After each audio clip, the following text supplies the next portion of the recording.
dengan penuh ucapan syukur, pada saat ini kami menghampiri tahta-Mu yang kudus. Terima kasih karena Tuhan telah menjaga, memelihara, melindungi kehidupan kami dari hari lepas hari, hingga pada saat RF Sabat pada petang hari ini, kami dapat berkumpul bersama-sama, kami dapat memuji dan meninggikan nama-Mu. Sekarang ya Tuhan, waktunya untuk kami mendengar isi hati-Mu.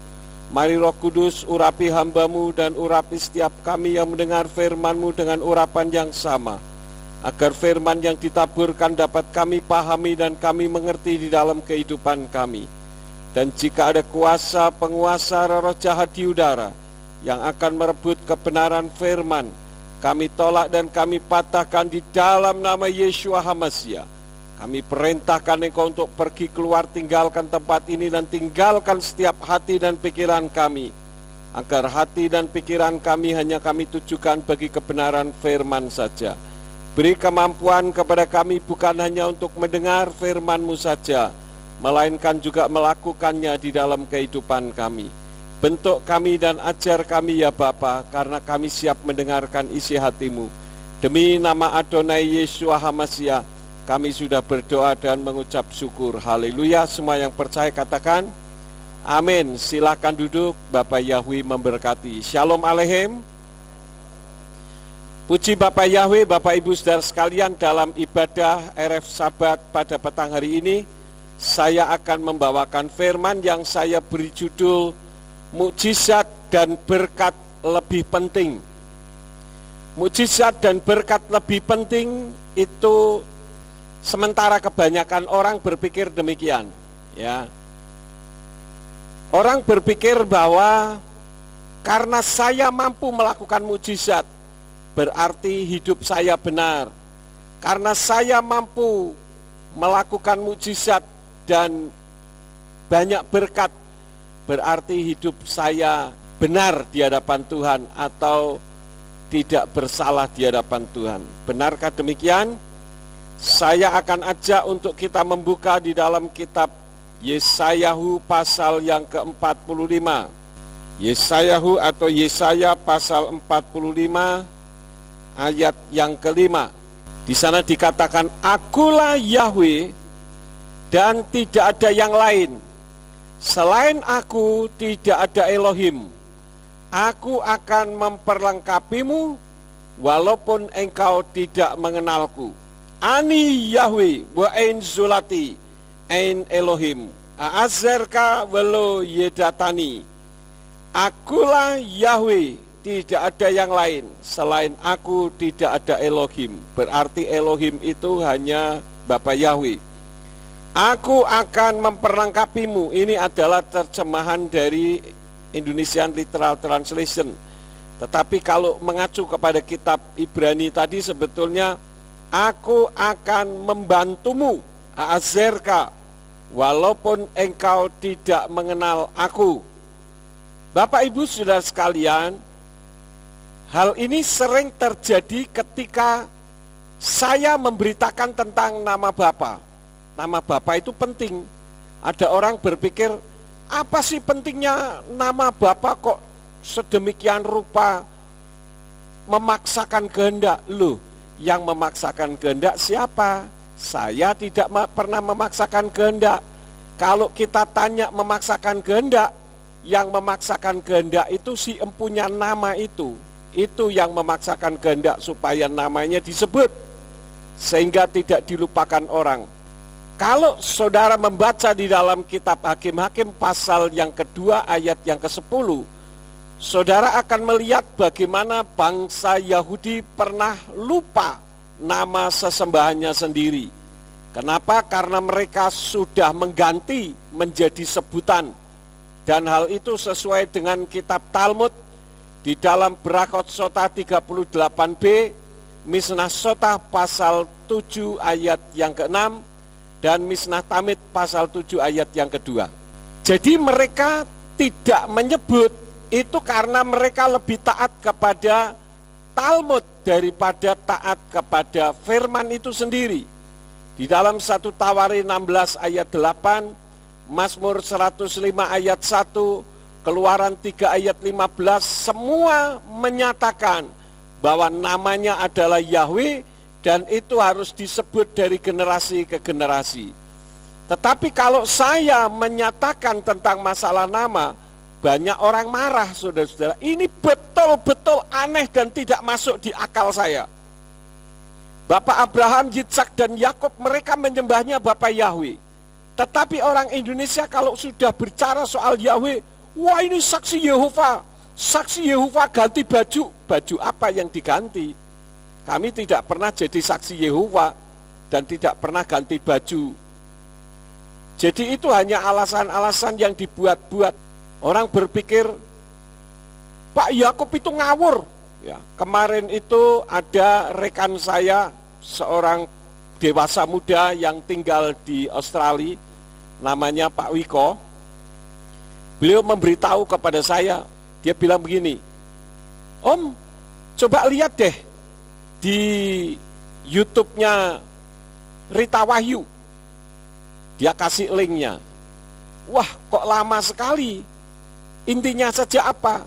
Itu loh, nama Om disebut-sebut di situ. Katanya Pak Yakub merekayasa. YHWH itu tidak bisa berbunyi Yahweh. Nah, saudara yang nonton YouTube ini, saya linkkan bagaimana orang Yahudi ketika mengajar bahasa Ibrani dan mengajar membaca YHWH bunyinya Yahweh, bukan Adonai. Adonai itu ada hurufnya sendiri, yaitu Alef, Dalet, Nun, Yod.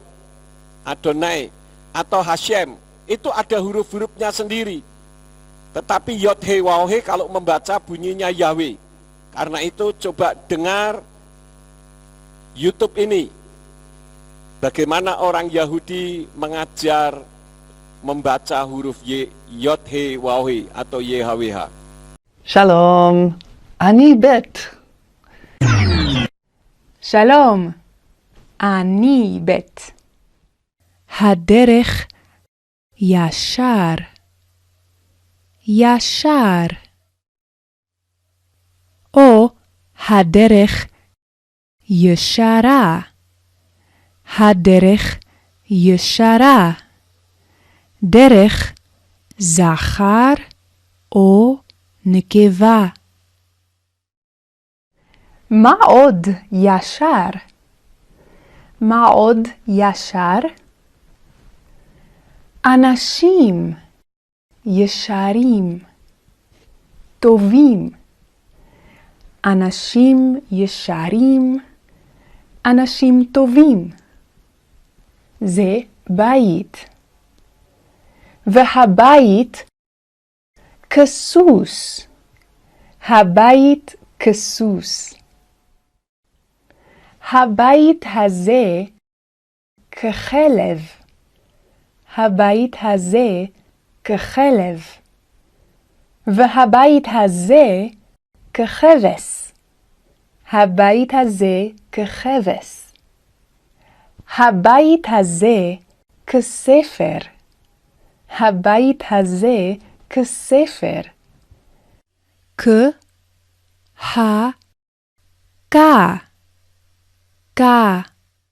יש לי כד קטון. יש לי כד קטון. אנוכי כאישה הקטנה.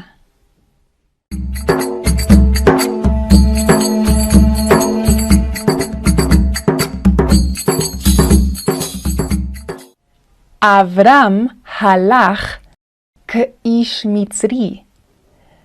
אברהם הלך כאיש מצרי. Shalom, ani bet. אברהם אמר שלום כבד. אברהם אמר שלום כבד. אברהם, קום מעל הכיסא. לך, שב על האדמה. אברהם עשה כאשר דיברתי. אברהם עשה כאשר דיברתי. קום. קום. קום! אברהם לא עשה כאשר דיברתי. לא עשה כאשר דיברתי. אמר ויאמר. עשה ויעש. ויעש. ויעש. ויאמר אלוהים לנוח, עשה לך תיבה, ויעש נוח תיבה. נוח עשה כאשר דיבר אלוהים. מלך יהודה בירושלים, ומלך ישראל בשומרון. זכריהו היה מלך ישראל בשומרון. ויעש הרע בעיני יהוה, כאשר עשו אבותיו. ויעש הרע בעיני יהוה, כאשר עשו אבותיו. זכריהו לא עשה הישר בעיני יהוה, לא עשה הטוב בעיני יהוה, כי אם הרע. Selain daripada itu, saudara-saudara, orang mengatakan bahwa itu nggak terlalu penting. Ini sok tahu orang yang seperti ini. Wong yang punya nama saja menghendaki namanya dipanggil artinya penting. Dan di dalam kitab suci tertulis sekitar 6.000 kali. Masa nama yang tertulis 6.000 kali bisa hilang? Tinggal satu adanya di kamus. Orang lebih mementingkan yang penting adalah mukjizat dan berkat.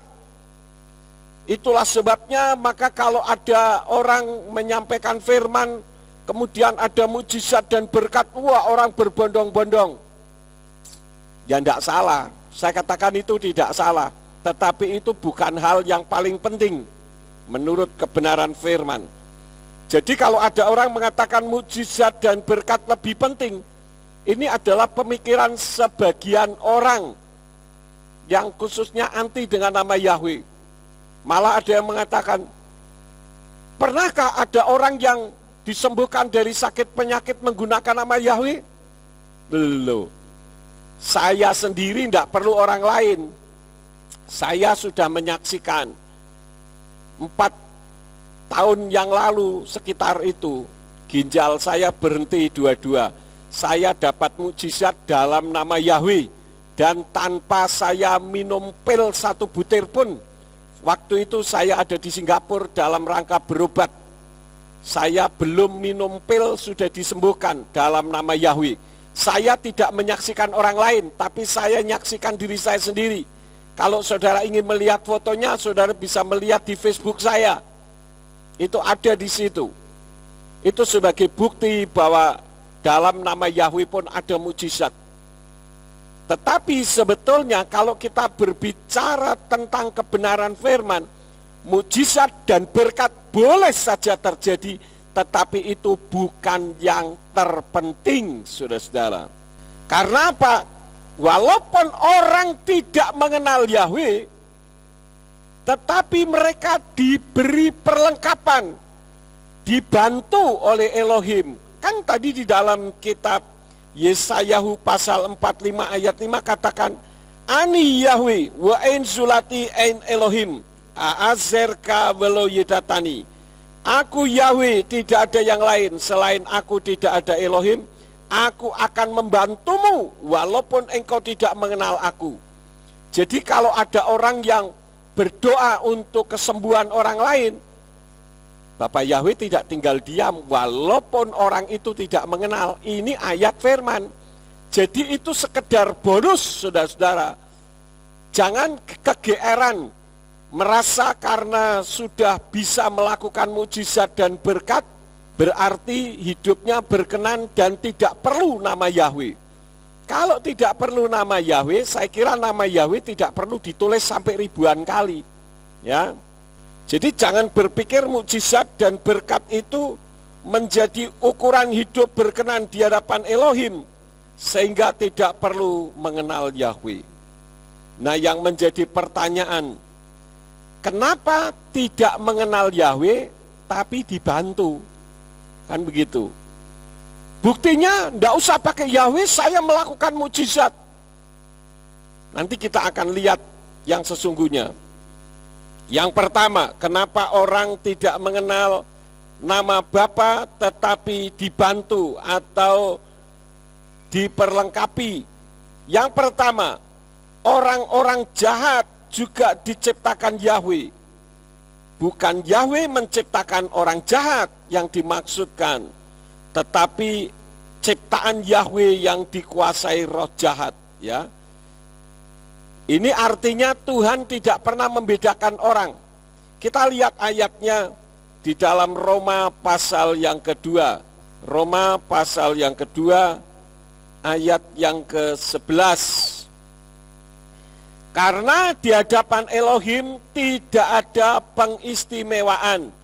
Kalau di dalam terjemahan LAI, tidak pandang bulu. Artinya Yahweh tidak pernah membeda-bedakan orang. Kemudian kita lihat lagi di dalam kitab Injil Matius pasal yang kelima, kitab Injil Matius pasal yang kelima, ayat yang ke-45. Di sana dikatakan, supaya kamu menjadi anak-anak Bapamu yang di sorga, sebab dia menerbitkan mataharinya bagi yang jahat dan yang baik, dan dia menurunkan hujan bagi yang benar dan yang tidak benar. Ini sebagai bukti bahwa Tuhan tidak pernah membeda-bedakan orang. Kenapa? Karena semua manusia yang ada di atas muka bumi itu ciptaan Elohim. Karena itulah maka kita tidak boleh berbuat jahat atau membalas kejahatan terhadap orang yang jahat kepada kita. Karena orang yang jahat itu juga ciptaan Elohim. Karena itu kalau ada orang mengajarkan untuk membunuh orang lain, ini bukan ajaran dari Tuhan. Kenapa? Karena misalkan saya membunuh si A, padahal si A ini adalah ciptaan Tuhan yang sama, berarti saya mengganggu ciptaan Tuhan. Kalau saudara punya barang saudara dihancurkan, apakah saudara yang punya barang akan diam saja? Tentu saja tidak. Itulah sebabnya maka Tuhan melarang untuk kita melakukan pembalasan. Kitab suci katakan pembalasan adalah hakku, bukan haknya manusia. Kenapa? Karena Tuhan tidak pernah membeda-bedakan orang. Jadi kita ini hidup bukan seperti film kartun.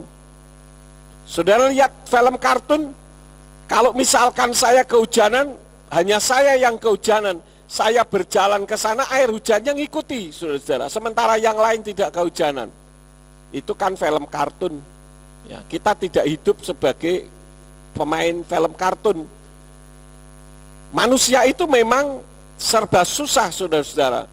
Ya, kalau hujan terus, bersungut-sungut, minta panas.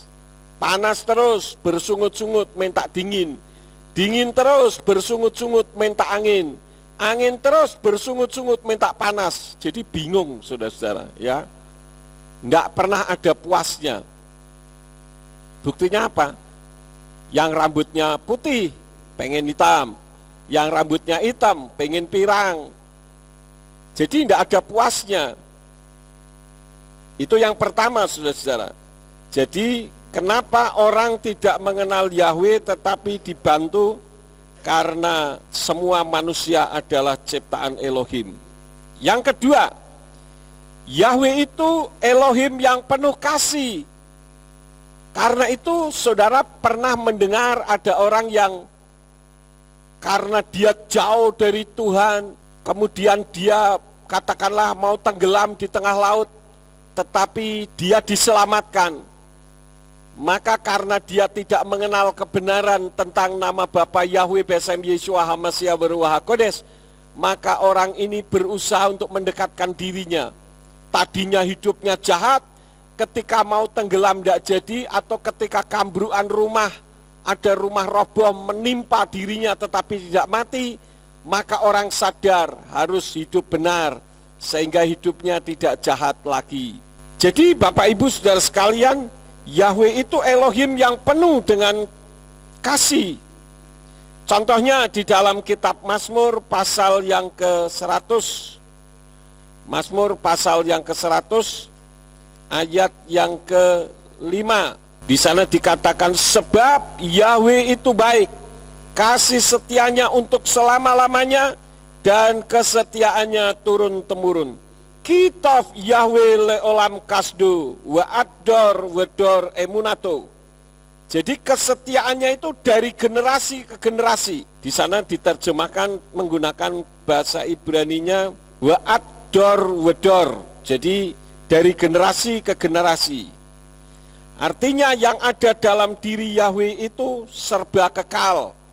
Yahweh itu baik, kasih setianya untuk selama-lamanya. Kasih setianya kekal. Jadi Yahweh yang kekal itu bukan hanya kasih setianya, tetapi juga segala-galanya, termasuk namanya juga kekal. Kita lihat lagi di dalam Mazmur 135, Mazmur 135 ayat yang ke-13. Di sana katakan, ya Yahweh, namamu tetap selama-lamanya. Ya Yahweh, ingatan akan engkau tetap turun-temurun. Jadi nama Yahweh itu apa, saudara-saudara? Kekal, ya. Kemudian kita membuka pasal 145 ayat 1 dan ayat yang kedua. Di sana dikatakan, pujian dari Daud, aku hendak meninggikan engkau ya Elohim, ya Raja, dan memuji namamu sampai selama-lamanya. Aku mau memberkati engkau setiap hari dan aku mau memuji namamu sampai selama-lamanya. Artinya sampai dia mati. Dan nama Yahweh bukan hanya sampai Daud mati, tetapi sampai dunia berakhir pun tetap ada nama itu. Karena itu Bapak Ibu Saudara sekalian, kalau ada orang yang mengatakan bahwa nama Yahweh itu hanya sebatas kitab perjanjian lama, ini adalah penyesatan, saudara-saudara.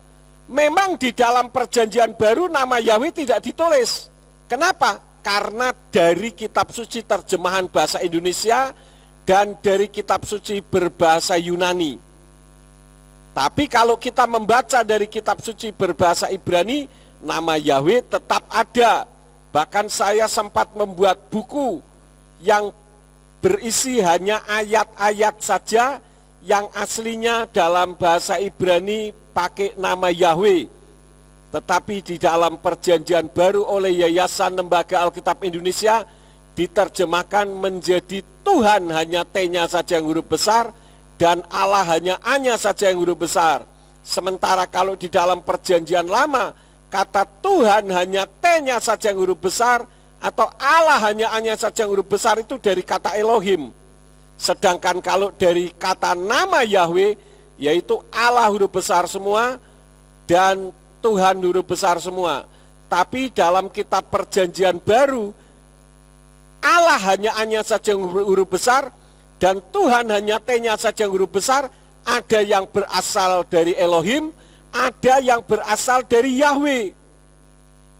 Misalkan Matius 4 ayat 4 itu dari Yahweh, bukan dari Elohim. Jadi kita pikir secara rasional saja. Namanya kekal, pribadinya kekal, kejayaannya kekal, kasih setianya kekal. Tetapi kok di perjanjian baru bisa hilang?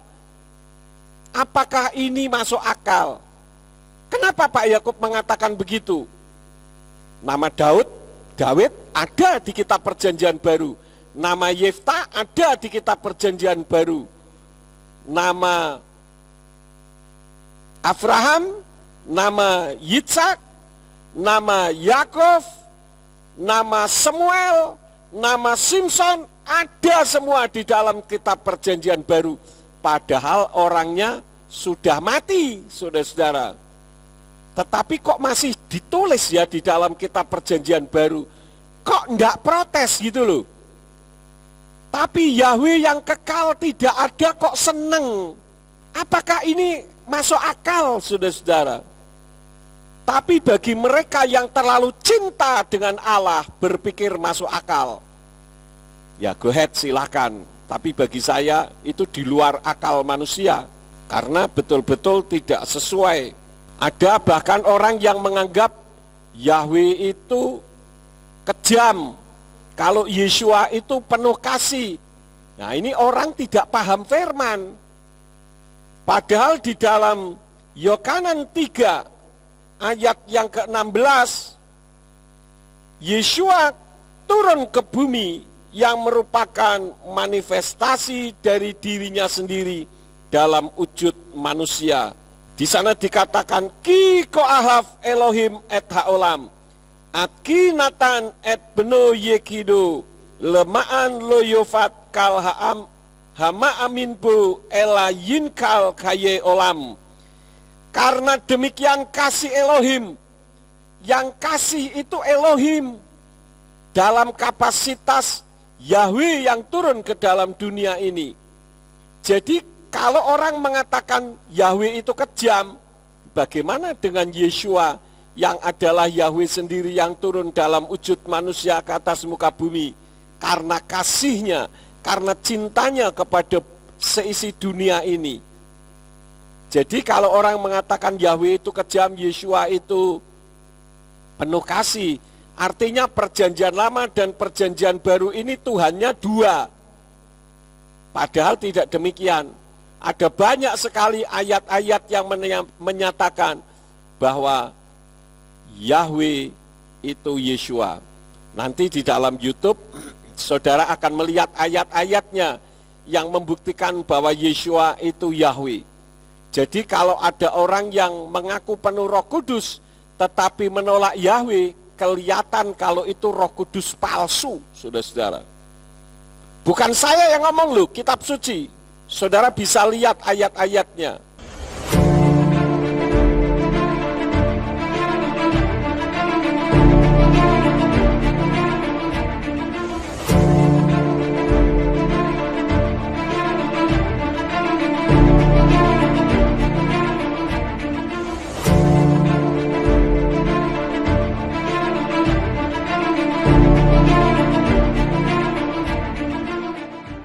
Jadi antara Yahweh dan Yeshua ini tidak bisa dipisah-pisahkan. Bagaimana ketika Yeshua sudah naik ke Samayim, naik ke sorga, kemudian turun Ruach HaKodes atau Roh Kudus di dalam kehidupan umat manusia. Dia disebut Immanuel, Imuna Anaknu Elohim, Elohim yang berdiam di dalam kita. Dia membimbing, memberikan pengarahan kepada kita, supaya hidup kita sesuai dengan jalan Tuhan. Tapi saudara perhatikan di dalam Kisah Rasul pasal yang ke-5 kalau tidak salah, tentang kisah Ananias dan Safira. Coba kita membuka ayatnya saja. Kisah Rasul pasal yang ke-5, betul ya, ayat 1 sampai ayat yang ke-11. Ketika Ananias dan Safira mendustai Ruach HaKodes, kenapa mereka mati? Bisakah kita katakan Ruach HaKodes itu kejam? Tidak bisa, saudara-saudara. Kenapa? Karena mereka salah. Kasus Uzza ketika Raja Daud membawa tabut Elohim dari Baale Yehuda menuju ke Yerusalem. Ketika itu tabut Elohim ditaruh di atas pedati, kemudian pedatinya tergelincir, lalu Uzza mengulurkan tangannya, dan ternyata Yahweh marah dan Uzza mati. Apakah itu Yahweh kejam? Tidak. Itu adalah manifestasi dari eksekusi yang Tuhan lakukan karena pelanggaran umat manusia. Tabut Elohim ada di dalam pedati, itu saja sudah salah. Tabut Elohim seharusnya diusung, bukan taruh di pedati. Kemudian Uzza mengulurkan tangannya, padahal yang berhak untuk memegang tabut Elohim adalah imam, sedangkan Uzza bukan imam. Artinya Uzza melanggar perintah Yahweh. Apakah Yahweh kalau menghukum itu salah? Itu justru menunjukkan kasih-Nya, bukti bagaimana Yahweh tidak bisa dipermainkan. Kalau saudara punya anak saudara melanggar, apakah saudara akan membiarkan saja? Kalau saudara membiarkan, berarti saudara tidak memiliki kasih. Orang tua yang cinta kepada anaknya, dia akan menegur. Demikian pula Elohim, kalau kita berdosa di hadapan Tuhan, maka Elohim bisa menegur kita. Melalui sakit penyakit misalkan, saya dulu jauh dari Tuhan ketika remaja, sampai ke kuliah di perguruan tinggi di Jakarta, saya jauh dari Tuhan. Kemudian karena cinta kasih Tuhan, Tuhan mengincar saya, maka Tuhan memanggil saya melalui sakit penyakit. Ketika saya kena sakit liver tifus dan mah, hampir mati, disitulah panggilan Tuhan untuk saya. Artinya apa? Tuhan hajar saya, karena Tuhan cinta kepada saya. Jadi Bapak Ibu Saudara sekalian, kita tidak bisa membedakan antara perjanjian lama dan perjanjian baru. Itu merupakan benang merah yang tidak boleh diputus. Lalu ada orang yang merasa ya, saya katakan merasa diri benar di hadapan Tuhan karena mampu melakukan mukjizat dan berkat. Saya ingin menyatakan sesuai dengan kebenaran firman, bahwa mukjizat dan berkat itu tidak satu jurusan dengan keselamatan. Kita membuka ayatnya di dalam kitab Matius pasal yang ke-7. Kitab Matius atau Matius pasal yang ke-7, mulai ayat yang ke-21.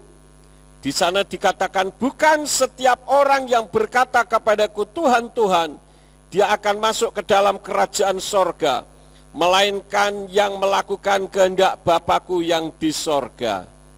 Siapakah yang memanggil Yeshua itu Tuhan? Tidak lain adalah umat Nasrani. Kalau bukan umat Nasrani, Yeshua itu bukan Tuhan.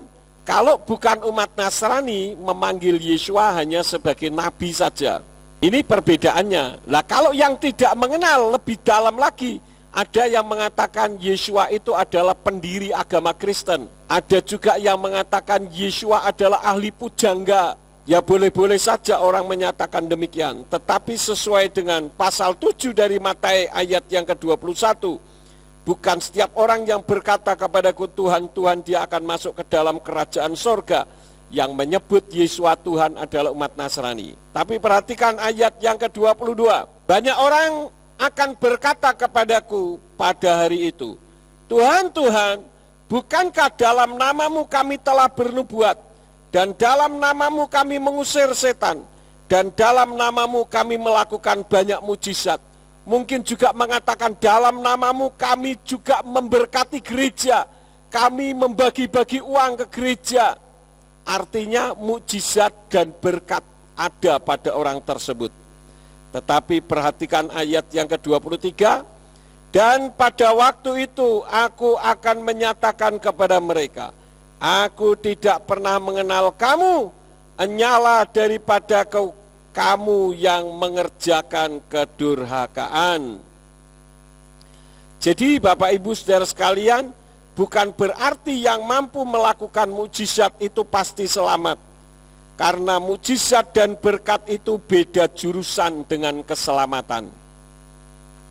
Jadi saudara jangan tergiur dengan orang yang bisa melakukan mukjizat, lalu berbondong-bondonglah kita ke sana, berbondong-bondonglah kita ke sini, karena kita berpikir orang itu hebat. Ya betul hebat, tapi untuk keselamatannya nanti dulu. Di dalam ayat yang ke-21 katakan, dia yang melakukan kehendak Bapakku yang di sorga, itulah yang diselamatkan. Jadi dari ayat ini saya bisa mengambil kesimpulan ada beberapa hal. Yang pertama, ciri orang yang masuk surga berdasarkan Matius 7 ayat 21 sampai 23. Yang pertama adalah melakukan kehendak Bapa. Apa kehendak Bapa? Di dalam 1 Tawarikh 16 ayat yang ke-8, di sana berbunyi, Hodulah Yahweh, Kir ufismu hodio fa'amim alilotai. Bersyukurlah kepada Yahweh, panggillah namanya, serukanlah perbuatan-perbuatannya di antara bangsa-bangsa. Di sana dikatakan panggillah namanya, bukan panggillah sebutannya, tetapi panggillah namanya. Tujuannya apa? Supaya nama Yahweh tidak dilupakan seperti zaman yang tertulis di dalam kitab Hakim-Hakim pasal yang kedua ayat yang ke-10. Karena kalau lama tidak dipanggil bisa lupa. Beberapa waktu yang lalu saya pernah reuni anak-anak sekolah SMA. Ya, waktu itu dikoordinir oleh Pak Pola di Banyu Biru. Saya karena lama enggak jumpa, wajahnya sudah berubah semua, saudara-saudara. Dulunya biasa-biasa, sekarang ada yang jenggotan. Dulunya biasa-biasa, karena lama enggak ketemu, lupa lagi namanya. Ya, tapi suara masih tetap bisa dikenali. Jadi Bapak Ibu Saudara sekalian, kehendak Bapa adalah tidak melupakan nama Yahweh. Kemudian di dalam kitab Injil Yohanan pasal yang ke-17 ayat yang ke-6, di sana dikatakan, aku telah menyatakan namamu kepada orang-orang yang telah engkau berikan kepadaku dari dunia ini. Mereka adalah milikmu dan engkau telah memberikan mereka kepadaku dan mereka telah memelihara firmanmu. Di situ dikatakan, aku telah menyatakan namamu. Menyatakan, kata dasarnya apa?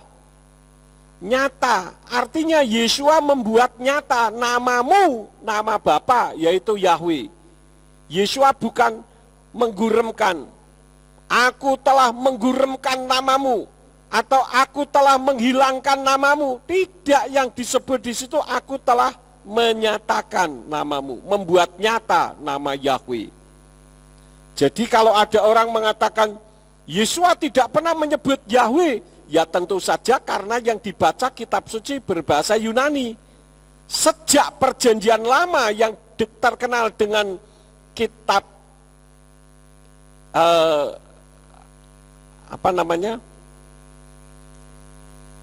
Septuaginta, ya saya sampai lupa.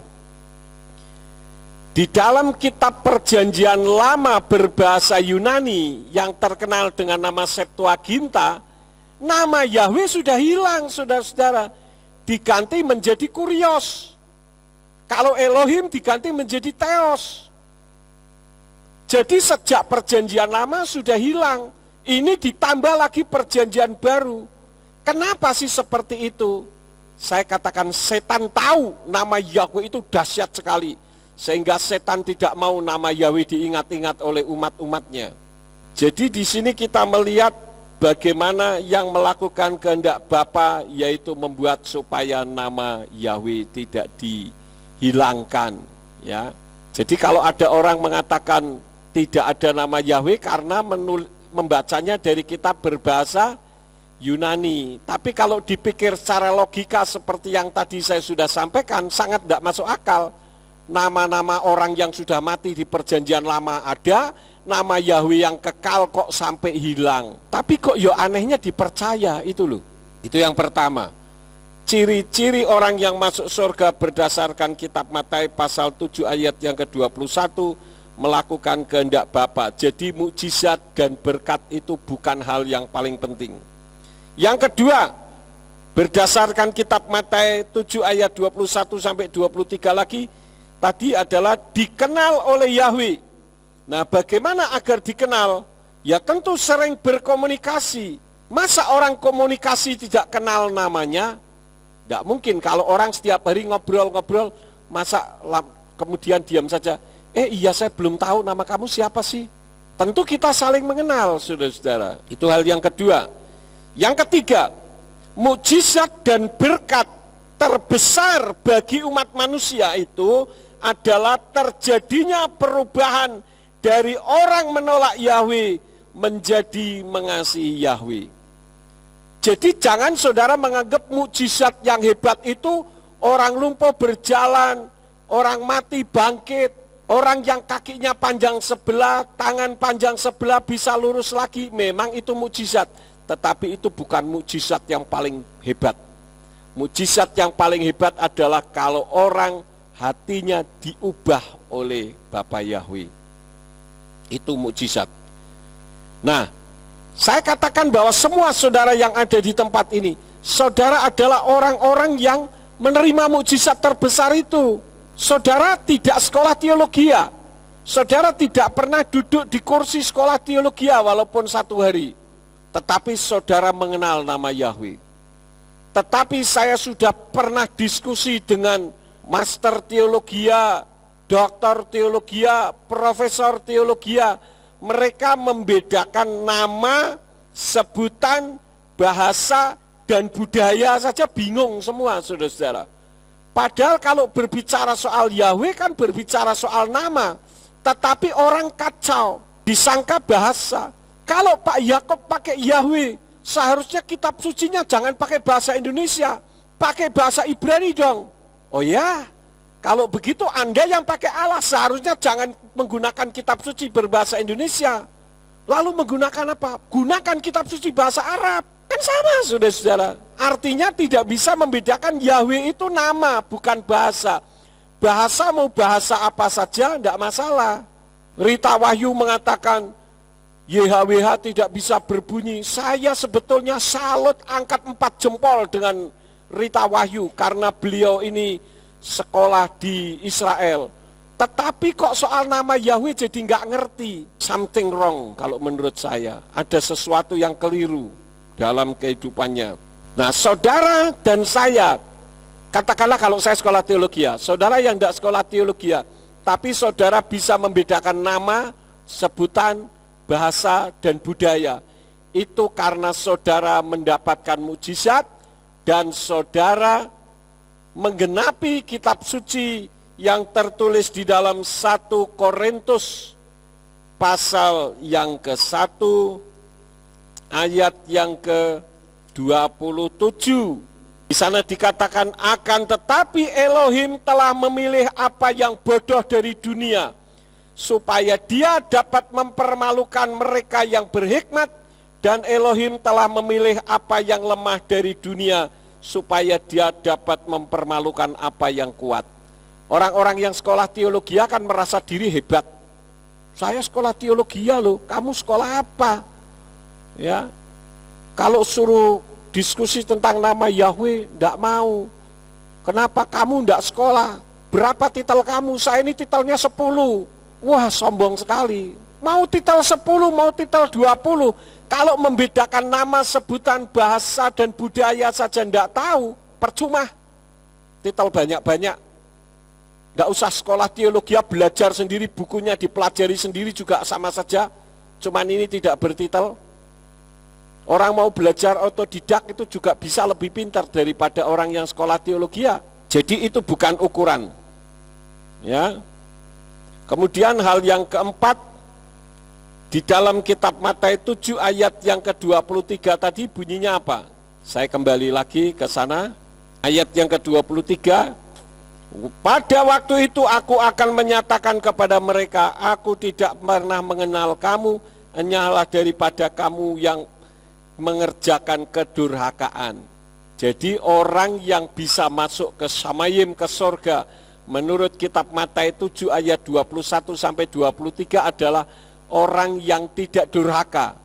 Orang durhaka adalah orang yang menolak orang tuanya sendiri. Bapak ibunya ditolak, itu anak durhaka. Nah, berapa banyak kali umat Nasrani ini durhaka, menolak nama Bapa Yahweh, tetapi justru menerima nama sesembahan yang lain. Ini kan sangat tidak masuk akal, saudara-saudara. Kalau saudara punya anak, saudara kasih makan setiap hari, tapi anak saudara tidak pernah mengucapkan terima kasih kepada saudara. Tetapi anak saudara terima kasihnya sama tetangga. Bagaimana perasaan saudara? Itulah perasaan Bapa Yahweh terhadap umat Nasrani yang ada di Indonesia, yang menentang keras tentang nama Yahweh. Ini sangat betul-betul tidak masuk di akal saya, saudara-saudara. Yang disembah Bapak Abraham, Ishak, Yakub, para nabi, semuanya menyembahnya kepada Bapa Yahweh. Lah kok di Indonesia malah yang disembah Allah. Katanya, oh Allah itu kan sebutan Pak. Oke, kalau kamu mengatakan Allah itu sebutan, kenapa tidak diganti dengan sebutan yang lain? Harus Allah. Itu artinya ada sesuatu yang berbeda di sini. Karena saudara sudah diikat oleh Roh Allah.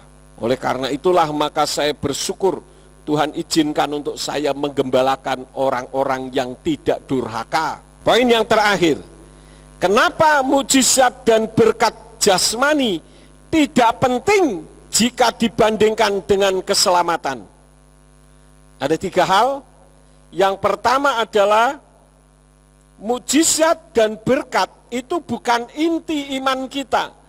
Karena kepercayaan lain juga bisa melakukan hal yang sama.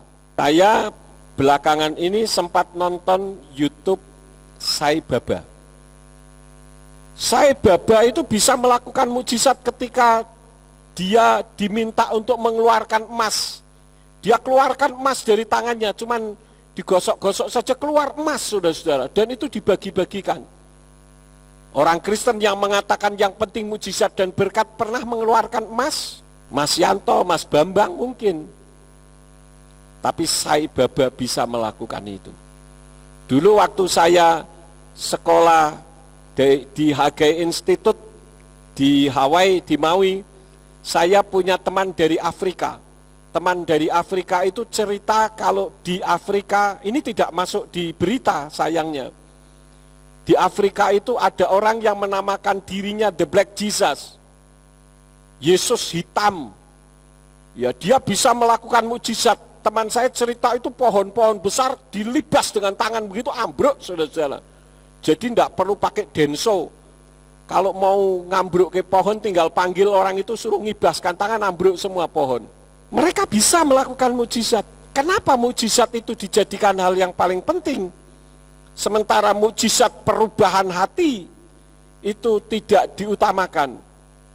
Tapi saya bersyukur akhir-akhir ini ada beberapa orang yang WA saya mengatakan, Pak Yakub, saya bersyukur, saya mohon maaf karena saya sudah membenci Bapak beberapa waktu yang lalu.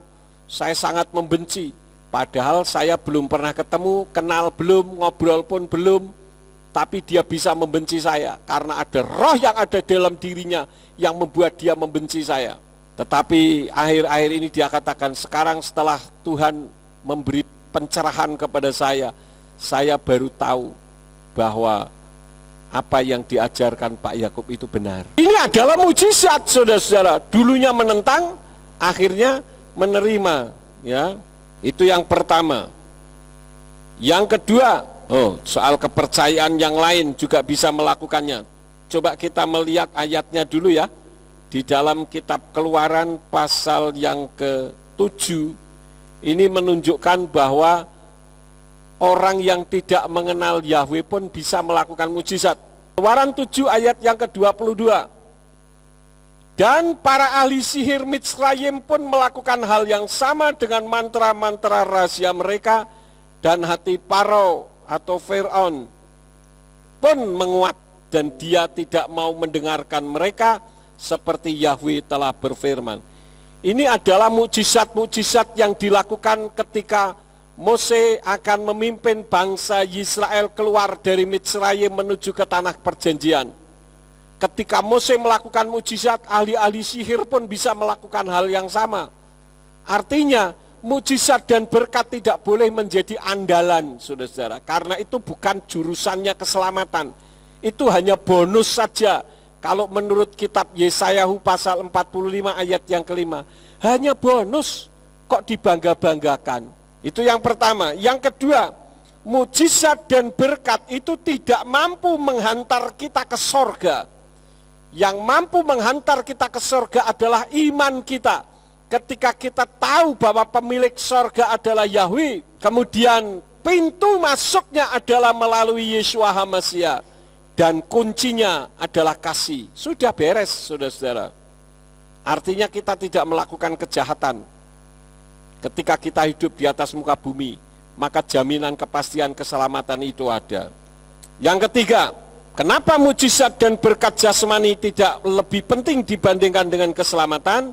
karena mujizat dan berkat bisa menghantarkan kita ke kesombongan karena merasa dipakai Tuhan. Sekali lagi, itu hanya bonus saja, jadi tidak perlu dibesar-besarkan, ya.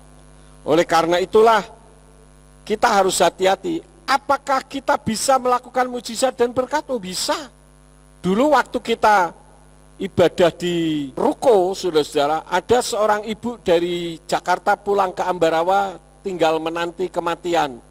Ibunya menghantarkan, dia pergi ke gereja ikut ibadah. Pada saat itu minta didoakan, saya doakan bagian perutnya karena ada kanker. Sembuh tuh, saudara-saudara, padahal hanya didoakan 1 kali.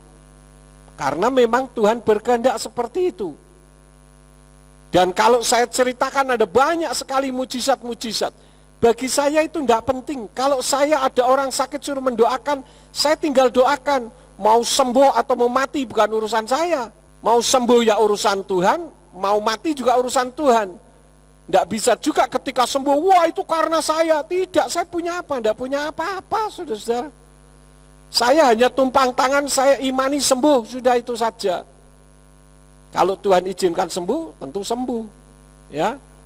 Oleh karena itulah maka kita jangan mensakralkan mujizat dan berkat. Tetapi kita harus menyadari mujizat dan berkat bisa membawa kita kepada kesombongan. Kakek moyangnya dosa itu sombong, saudara-saudara. Hilal bin Sakar dicampakkan itu karena dia mau menyamai yang maha tinggi. Karena dia sombong maka dia dicampakkan. Oleh karena itu, melalui firman yang saya bawakan pada RF Sabat malam ini, biarlah kita tidak bertumpu kepada mujizat dan berkat. Tetapi tetap mujizat dan berkat jika Tuhan izinkan juga bisa terjadi di tempat ini. Ya, oleh karena itulah yang terpenting saudara dan saya sudah mengenal Bapak Yahweh, Besem Yesua Hamasya Waruah Hakodes. Pegang iman kita ini karena iman ini bukan iman yang salah. Sampai Yesua Hamasya datang kembali untuk yang kedua kali. Amin. Buat firman Elohim, saya tidak akan memperpanjang. Biarlah firman ini menjadi berkat di dalam setiap kehidupan kita. Bapa Sorgawi, kami mengucap syukur karena pada RF Sabat malam hari ini kami menyadari bahwa mujizat dan berkat itu bukan menjadi hal yang paling utama. Hal yang paling utama adalah kami melakukan kebenaran firman-Mu. Kami melakukan kehendak Bapa dan kami tidak durhaka. Karena mujizat dan berkat tidak mampu membawa kami sampai ke sorga. Oleh karena itu terimalah ucapan syukur kami, karena Engkau telah memberikan mujizat dan berkat kepada kami. Walaupun kami tidak sekolah teologia, tetapi Engkau membuat kami memahami dan mengerti, mampu membedakan antara nama, sebutan, bahasa, dan budaya. Oleh karena itu kami menyerahkan kehidupan kami ke dalam tangan-Mu. Biarlah kami tetap berpegang teguh kepada iman yang sudah benar ini. Dan kami berdoa untuk orang-orang yang sampai detik ini menjadi penentang nama Yahweh. Engkau berfirman kepada mereka, baik melalui mimpi, melalui penglihatan, ataupun melalui banyak cara Tuhan lakukan, supaya mereka boleh dimenangkan untuk kemuliaan bagi nama-Mu. Kalau sebentar kami akan pulang, kirim malaikat untuk menjaga melindungi kami, tibakan kami di rumah masing-masing dengan selamat. Dan apabila malam nanti kami beristirahat, izinkan malaikat-Mu itu yang menjagai dan melindungi kami, sehingga di sepanjang malam kami beristirahat, kami dapat beristirahat dengan nyenyak, sehingga besok kami bangun dengan tubuh yang sehat, sepanjang malam tidak diganggu oleh kuasa kegelapan, sakit, penyakit maupun orang jahat.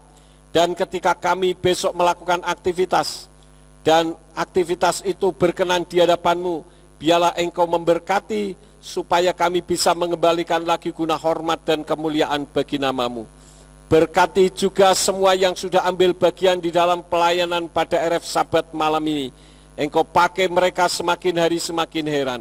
Terima kasih Bapa. Sekarang berkatilah kami karena kami siap menerima berkat daripada-Mu. Mari kita angkat kedua belah tangan kita untuk menerima berkat Yahweh. Yefaraka Yahweh weyis mereka. Yahweh memberkati engkau dan memelihara engkau. Yair Yahweh pano olehka wikunika. Yahweh menyinari engkau dengan wajahnya dan memberi engkau anugerah. Yisa Yahweh pano olehka yashem leka shalom. Yahweh menghadapkan wajahnya kepadamu dan memberi engkau damai sejahtera. Diberkatilah engkau di kota dan diberkatilah engkau di ladang. Diberkatilah buah kandunganmu, hasil bumimu dan hasil ternakmu, yakni anak lembu sapimu dan kandungan kambing dombamu. Diberkatilah bakulmu dan tempat adonanmu. Diberkatilah engkau pada waktu masuk dan diberkatilah engkau pada waktu keluar. Sekarang pulanglah dan terimalah berkat. Kasih Bapa Yahweh Sang Pencipta, kasih karunia Adonai Yeshua HaMashiach Sang Pembeli jiwa, dan Ruach HaKodes menyertai saudara sekalian sampai Maranatha. Adonai Yeshua HaMashiach datang kembali untuk yang kedua kali dan mengangkat kita semua. Haleluya, semua yang percaya katakan amin. Selamat malam, sahabat Shalom, Bapa Yahweh memberkati.